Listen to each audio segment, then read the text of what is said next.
राणा साहब, ये बात तो वैसे सियासी तौर पर या अगर मैं कहूँ तारीखी तौर पर तो दुरुस्त है कि जो रॉन्ग साइड पर चला जाए उसके लिए मामलात मुख्तलिफ होते हैं। तो क्या मैं वही बात आपसे भी पूछूंगा कि बहसियत सहाफ़ी क्या ये चीज़ आप भी देखते हैं कि एक वक्त आएगा कि ये भी आप अपने मेमोयर्स में लिखेंगे या आप रिपोर्ट करेंगे जी फलाने फलाने के साथ ये हुआ और इमरान खान के साथ भी ये हुआ और फिर एक दिन उनके खिलाफ भी तमाम केसेस ख़त्म हो गए? देखिए, ये तो हम इसको मुकाफ़ात अमल कह सकते हैं और ये चक्की है जो पीसी जा रही है, लोग पीस रहे हैं इसमें और बड़े शौक़ से सब इसके अंदर आना चाहते हैं। एक दौर में जो ज़ुबैर साहब ने जिक्र किया, ये जनरल बाजवा के पास जाते थे और बात करते थे तो जनरल इफ्तिखार बाबर जो आजकल NDU के हेड हैं, वो DGISPR थे, वो कहते हैं कि ये आए थे हमारे पास और हमने कहा कि आप अदालतों से रुजू करें, हमारा इससे कोई ताल्लुक़ नहीं। आज भी DGISPR बार बार कहते हैं कि आप हमसे क्यों बात करते हैं, आप जाके सियासी हुकूमत से बात करें, हमारा इससे कुछ लेना देना नहीं। तो इमरान खान कब ये बात कह रहे हैं, वो तो कहते हैं मैंने बात ही फ़ौज से करनी है, वो किसी दूसरे सियासी जमात से तो बात करना ही नहीं चाहते। लेकिन जिस फ़ौज से बात करना चाहते हैं, कल उसके सपे सलार पे फिर इल्ज़ाम उन्होंने अपनी हमशीरा के ज़रिए लगाया, ट्वीट पे लगाया कि जो कुछ भी होगा तो फील्ड मार्शल उसके ज़िम्मेदार होंगे। तो ये तो एक नई प्लानिंग मुझे नज़र आ रही है इस सेंस में कि जो 5 अगस्त जिसमें हमें आधा घंटा खड़े होने की सज़ा दी गई थी 2019 को, कि जो मकबूजा कश्मीर को इंडिया के हवाले किया था और वर्ल्ड कप जीत के ये आ गए थे ट्रंप के साथ ही, और हमें ये कुछ और समझा रहे थे। तो उस दौर में क्या हो रहा था कि बिल्कुल एक पेज था, बिल्कुल ज़ुबानें बड़ी ठीक थी, गपशप ठीक थी। आज वो चाहते हैं वही कुछ हो जाए। तो ये तो नहीं होने जा रहा फ़िलहाल। तो जब इमरान खान कोई पॉलिटिकल बात करेंगे तो रास्ता बनाना पड़ता है, रास्ता तब बनता है जब आप दीवार में टक्कर मारते हैं। तो मेरा नहीं ख्याल कि आपको अपने आप को नुकसान पहुंचाने के अलावा भी कुछ होता है। जैसे राना सनाउल्लाह की एग्जांपल दी ज़ुबैर भाई ने, बड़ी अच्छी दी, लेकिन वही राना सनाउल्लाह कहते थे कि मैं जब जेल में था तो शीरा चीनी फेंक दी जाती थी नीचे ताकि कीड़ियाँ आएँ और मैं बैठ भी ना सकूँ। तो जेल होती है, इसमें कोई शक नहीं है। मुख्तलिफ लोगों को मुख्तलिफ तरह से। पर राना साहब, आज इमरान खान साहब ये कहते हैं मेरी बेगम के साथ ये सब कुछ होता है कि वो छत से चूहे टपक गिर जा रहे हैं, उनको पता नहीं, जुल्फी बुखारी साहब ने कहा जी उनको पानी बड़ा गंदा मिलता है वुजू के लिए, और मतलब सो ऑन सो फॉर। पता नहीं इसमें सच्चाई क्या है, गलत क्या है। ये जो उन्होंने बातें जुल्फी बुखारी साहब ने की, इनका तो कोई एविडेंस नहीं है, कोई कुछ नहीं है। लेकिन अगर राना साहब ने उस वक्त तकालीफ का बताया था, तो आज इमरान खान साहब कह रहे हैं कि मेरी बीवी को शदीद जुल्म किया जा रहा है सिर्फ मुझे तोड़ने के लिए। बार बार हर ट्वीट में वो ये बात कर रहे हैं। देखिए, ज्यादती है ना, अगर ये बात दुरुस्त है और यही कुछ हो रहा है तो ज्यादती है। इनके पास असल में पहले जो आज इमरान खान को सहूलियात हासिल हैं वो अदालतों ने दी हुई है ना, कोई किसी जेलर ने तो नहीं दी। जेलर ने उसी के हिसाब से एक पूरी लिस्ट कल प्रेस रिलीज की सूरत में निकाल दी कि हम ये सहूलियात दे रहे हैं। मेरा ख्याल है बेगम बुशरा के लिए भी जेलर को वजाहत करनी चाहिए कि ये इल्ज़ाम उनके ऊपर बड़ा संगीन आया है और ऐसा हो रहा है, तो हम सब उसके कहेंगे कि ये ज्यादती है। लेकिन ये जो बात उन्होंने साथ ये कही कि ये इसलिए अजियत दी जा रही है कि फील्ड मार्शल जो थे उस वक्त DGISI थे, जब उनको हटाया गया तो वो जुल्फी बुखारी के ज़रिए बेगम बुशरा से बात करना चाह रहे थे और वो फ़ोन नहीं ले रहे थे। तो देखें ना, ये बातें अब शुरू की हैं। जब उनको हटाया गया था तो सारा मीडिया कह रहा था कि उन्होंने इमरान खान को बज़रिया जनरल बाजवा ये इंफॉर्मेशन विद शवाहिद दी थी कि क्या फैमिली के अंदर वो जो गोल्ड की गुफ्तगू हो रही है, घड़ियों की हो रही है और क्या क्या चीज़ें मांगी जा रही हैं, ये वो चीज़ें थी जिसकी बुनियाद पे उन्हें हटाया गया था। लेकिन उस वक्त इसकी तरदीद नहीं की गई थी। आज पॉलिटिकल हालात मुख्तलिफ हैं, तो अब हम इस पर क्या कह सकते हैं। बट ये जो ज़ुबैर साहब का आर्गुमेंट है कि कोई भी बुरा नहीं है, सिर्फ सारे एस्टेब्लिशमेंट की रॉन्ग साइड पर होते हैं जिसकी वजह से रगड़ा लग जाता है, और खान साहब भी सिर्फ एस्टेब्लिशमेंट की रॉन्ग साइड पे है। As a matter of fact, अगर आज उनके मामलात ठीक हो जाए या मामलात ठीक हो गए होते तो हालात फर्क होते। ये बात तो आमिर भाई आपको भी पता है।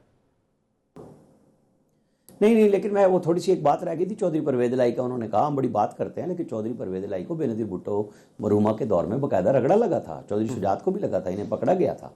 ऐसी बात नहीं है कि वो बिल्कुल चाहे हिस्ट्री में रॉन्ग साइड पे थे या सही साइड पे थे, इनके पूरे ख़ानदान ने सियासी तौर पे बहुत सहूलतें बर्दाश्त की हैं। इन्होंने उसकी पॉलिटिकल कीमतें अदा की हैं। ऐसा नहीं है कि वो सिर्फ वन वे थे और ये पहली दफ़ा पकड़े गए थे, नहीं, ये पहले भी इनको मुख्तलिफ, ये नवाज शरीफ के साथ थे तब भी सज़ाएँ भुगत रहे थे, इसमें तो कोई शक नहीं है। जब वो नवाज शरीफ के साथ थे तो तब भी इनको बेनज़ीर भुट्टो ने पूरा रगड़ा लगाया था। अच्छा, अब ज़ुबैर साहब एक बात है, आप जब हम ये कहते हैं कि फलाना रॉन्ग साइड पर है, मियाँ नवाज शरीफ साहब थे, अब फिर उसमें जो आर्ग्यूमेंट आता है ना, दलील, वो ये कि एक्सटेंट क्या था, वो ये कि मियाँ नवाज शरीफ ने आज तक वो नहीं किया जो इमरान खान कर गुजरे। मियां नवाज शरीफ साहब ने उनके फॉलिंग आउट होती रही है मिलिट्री एस्टेब्लिशमेंट से, बट मियां नवाज शरीफ या उनकी जमात उस एक्सटेंट पे कभी नहीं गई जहां खान साहब चले गए हैं, क्योंकि खान साहब ने एक नई तारीख रकम कर दी है इन दैट सेंस, लिहाजा खान साहब की भरपाई भी फिर उसी तरीके से होगी। मेरे ख्याल है मुनीब, मैं ऐनी शाहिद हूँ उन सब चीज़ों का जिस तरह से उस वक्त की एस्टेब्लिशमेंट पर अटैक, और ख़ास तौर पर मरीम नवाज शरीफ जब बात करते थे तो नवाज शरीफ बड़े, आपको पता है जो उनकी नेचर है कि जनरल कमर बाजवा साहब आपको इसका जवाब देना पड़ेगा, वो तो ऐसे बात करते थे। मरीम नवाज ऐसे नहीं बात करती थी, विल स्मैश यू, ट्वीट करके साथ में हमें कह के कि ट्वीट करें कि विल स्मैश यू। उस वक्त के, अब मैं जाहिर है जिक्र नहीं करना चाहता बड़े बड़े जनरल्स के हवाले से, कुछ भी नहीं छोड़ती थी। वो कहते मैं इस गुनाह में शामिल नहीं हूँ जो ये गुनाह सरजद किया गया है, एक्सटेंशन दे के जनरल बाजवा, कौन सी चीज नहीं कहती थी, कौन सी चीज वहां नारे लगते थे, मैं खुद स्टेज पर बैठा होता था, ये जो दहशतगर्दी है इसके पीछे वो सब कुछ होता था। अब वो डिग्री के आप बैठ के एक एक क्लेप के जी अच्छा ये इन्होंने क्या कहा है, उन्होंने क्या कहा है, बट नेचर तो थी ना। नवाज शरीफ के आप 2000 के बाद के इंटरव्यूज उठा के देख लें कि मैं किसी सुपर प्राइम मिनिस्टर को नहीं एक्सेप्ट करता, इनका काम क्या है, इनका पॉलिटिक्स में वो सारी चीजें करते थे ना। 2006 में जब चार्टर ऑफ डेमोक्रेसी साइन किया था, उसके बुनियाद क्या थी? उसकी बुनियाद ये थी, Peoples Party and PMLN both had come to realisation कि हम जो एक दूसरे को गिराने की कोशिश करते हैं एस्टेब्लिशमेंट की मदद से, उसको कमिट किया था कि हम ये नहीं करेंगे, और आगे चल के पॉलिटिकल जो लीडरशिप है वो आपस में पार्लियामेंट में जाके और free fair transparent electoral process ensure करके आगे चलेंगे। तो अब ये कहना कि जी उसने कितना कहा है, इसने कितना कहा है, वो इस वक्त कहा था, उन्होंने भी कहा था, इन्होंने भी कहा था, अगर मैं ये कहूं कि सबसे 3 मेजर पार्टीज में सबसे कम फौज पर अगर किसी ने तनकीद नहीं की है, बहुत ही कम की है, वो पीपल्स पार्टी है। इवन अगर आप बेनजीर को देखें, उनके वालिद साहब को टांग दिया था, उनकी और मुर्तजा की लड़ाई इस बात पर थी कि मुर्तजा भुट्टो उस एक्सटेंट तक चले गए थे, Benazir was not ready to go to that extent.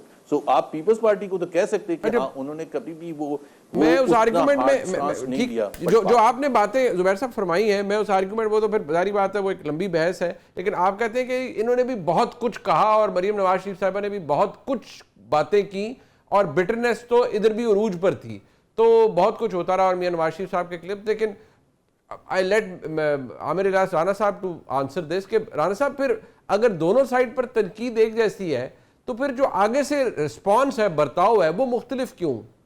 क्या आज एस्टेब्लिशमेंट ज्यादा सख्त है? असल में जुबैर साहब बहुत सारी चीज़ों के गवाह हैं, तो 9 मई की भी गवाही किसी ने नहीं देखी ऐसी, किसी सियासी जमात ने जिस तरीके से GHQ पे, ISI ऑफिस पे, PF बेस पे, मुख्तलिफ जगहों पे जो हमारी इंस्टॉलेशन हैं उन पे हमले किए हों, तो फ़र्क है बड़ा वाज़ेह। और फ़ौज इसमें कोई छुपाती भी नहीं, वो किसी के ज़रिए मैसेज नहीं करती, वो DGI पे आके कहते हैं कि ये हमले हुए हैं और इस पर आपको माफ़ी मांगनी चाहिए। माफ़ी नहीं मांगते तो ठीक है, माफ़ी मांगने का मकसद ये नहीं है कि इससे कुछ बड़ा हो जाएगा, लेकिन ये होता है कि आप आइंदा कोई ऐसा ना करे ताकि सबको लेसन हो।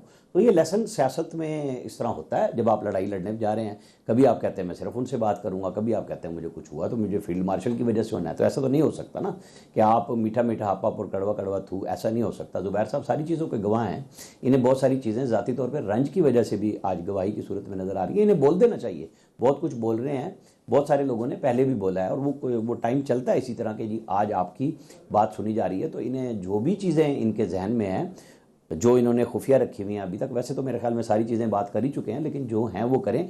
लेकिन मुझे एक बात ज़रूर है कि जब ये मरीम नवाज़ वाली बात पिछले दिनों भी आई थी, तो शायद अज़मा बुखारी ने या मरियम औरंगज़ेब ने बड़ी वजाहत के साथ इस पर जवाब दिया था कि ये नारे उनकी मौजूदगी में लगे थे और स्टेज से फिर वो नारे बंद करवाए गए थे। ये नहीं था कि वो लगवा रही थी और वो कह रही थी, ये तो मैंने सुना है।